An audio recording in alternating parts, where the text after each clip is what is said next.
આણંદમાં bogus doctor બનીને 3 વર્ષથી પ્રેક્ટિસ કરતા એક શખ્સને એલસીબીએ ઝડપી પાડ્યા છે. ઇસ્માઇલનગર વિસ્તારમાં પૂજા ક્લિનિકનું નામનું એક દવાખાનું ચલાવતા પ્રકાશ પરમાર્થ બાલા શખ્સ મેડિકલ ડિગ્રી વગર દર્દીઓની સારવાર કરતો હતો.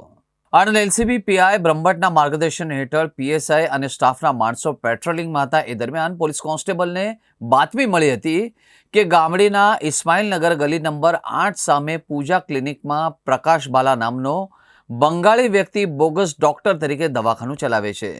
આ માહિતીના આધારે એલસીબી પોલીસે આણંદ અર્બન હેલ્થ સેન્ટરના તબીબી અધિકારી ડોક્ટર રાજ ઠક્કરને સાથે રાખીને દરોડા પાડ્યા હતા. પૂજા ક્લિનિક ચાલુ હાલતમાં મળી આવ્યું અને ત્યાં હાજર પ્રકાશ બાલા આ પશ્ચિમ બંગાળનો હોવાનું જણાવ્યું હતું. તેની પાસે ગુજરાત મેડિકલ કાઉન્સિલિંગ રજિસ્ટ્રેશનનું કોઈ પ્રમાણપત્ર ન હતું. પોલીસે દવાખાનાની તપાસ કરતા ગેરકાયદેસરની અલગ અલગ પ્રકારની દવાઓ, ડોક્ટરની પ્રેક્ટિસ કરવા માટેના સાધન સામગ્રીનો જથ્થો, એક મોબાઈલ અને રોકડ મળી આવી હતી.